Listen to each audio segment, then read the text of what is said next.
a glória do Redentor será queimada. E por último, pedras preciosas. Toda essa obra, como nós chamamos frequentemente, obra de Deus, e quanto dela, queridos irmãos, como precisamos nos investigar aos pés do Senhor. Quanto dessa chamada obra do Espírito, a obra de Deus, é feita na pura energia da carne. É a carne a serviço de Deus. Estratégias, planos, pragmatismo. Mais uma vez, Paulo é um grande exemplo para nós nesse assunto. Num dado momento, ele tenta fazer uma jornada segundo o que ele entendia que devia ser feito. E um servo tão sensível ao Senhor, ele tinha que exercer algum tipo de discernimento. E ele exerceu. E tentou seguir um determinado caminho. Mas então ele vai nos dizer, Lucas vai nos dizer no livro de Atos, o Espírito de Jesus não permitiu. Então eles buscaram tomar um outro rumo, mas o Espírito não permitiu de novo. Sabe o que Paulo faz? É como se ele dissesse, então acho que eu tenho que dormir. Porque o Espírito Santo não me deixa ir para cá, o Espírito Santo não me deixa ir para lá, então eu tenho que dormir.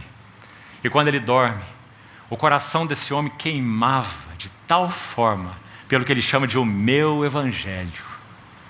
Essa revelação do mistério guardado em silêncio, queimava de tal forma no seu coração, que quando ele dorme, ele sonha com um varão macedônio.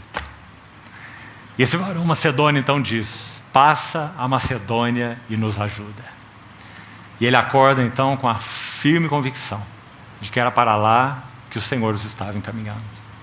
E é por causa dessa noite de sono e dessa visão do varão macedônio que o Evangelho entrou na Europa. E que nós estamos sentados aqui hoje nessas cadeiras. Porque Paulo teve a visão do varão macedônio. Então, queridos irmãos, quão necessário é que nós tenhamos sensibilidade e percepção daquilo que realmente o Senhor deseja fazer através de nós e não demos passos enquanto não tivermos convicção de que Ele é a vanguarda, porque aí nós estaremos seguros. Esse que é a vanguarda é Ele mesmo que se compromete em ser a nossa retaguarda. Sabe, irmãos, esse princípio é tão lindo, tão amplo, se aplica tanto a nossas vidas em tantos sentidos. Quantos de nós deixamos nossos lares para servir ao Senhor? Numa visita pastoral, num aconselhamento, num cuidado por vidas, numa viagem, seja lá o que for. E nós deixamos para trás de nós muitas coisas. Qual é a nossa segurança? Qual é a nossa confiança? É que aquele que é a vanguarda é o mesmo que é a retaguarda. E quando a semente é semeada, qual é a nossa confiança? Que se a semente que foi semeada no tempo e no modo do Senhor, então Ele é o que rega e o que garantirá a colheita. Porque se Ele foi a vanguarda, Ele será a retaguarda. Mas sabe, irmãos, de modo geral, na obra de Deus, chamada obra de Deus, nós somos experts. Nós sabemos como fazer tudo. Algum irmão disse que em muitos círculos cristãos, nós não precisamos de ministério apostólico, porque nós temos ministério apostílico. Tudo chega a nós por apostila. E basta seguir a apostila. E o testemunho de Deus vai ser plantado num determinado lugar, porque tudo está escrito na apostila. É só nós seguirmos a melhor maneira de fazer isso ou de fazer aquilo. Não é? Paulo se chama, nesse versículo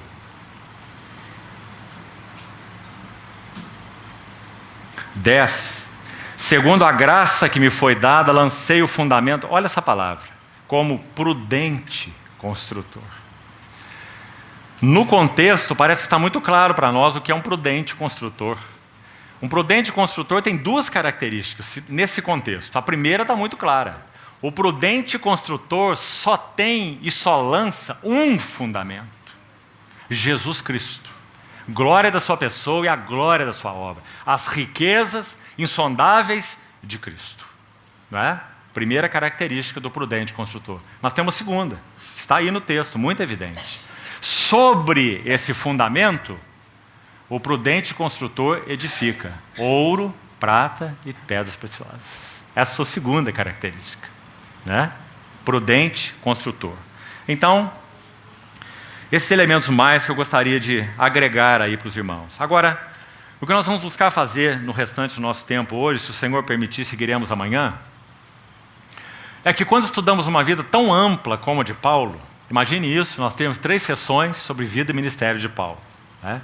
Sequer chegamos na margem de sermos exaustivos, não é? Uma vida riquíssima, 3 epístolas, e tanto tema para estudarmos de vida e serviço desse apóstolo. Então o que vamos fazer agora, até onde pudermos ir com o nosso tempo, e seguiremos amanhã, é extrairmos algumas lições de uma das suas epístolas, onde vamos nos focar, que é considerada a maior epístola autobiográfica de Paulo. E essa é a epístola 2 aos Coríntios. Há um consenso entre os estudiosos que há 2 epístolas que são mais proeminentemente autobiográficas de Paulo.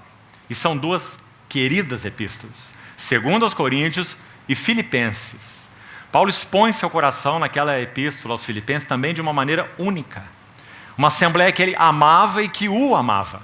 Enviou Epafrodito a ele naquela prisão na domiciliar em Roma com um donativo para assistir Paulo nas suas necessidades.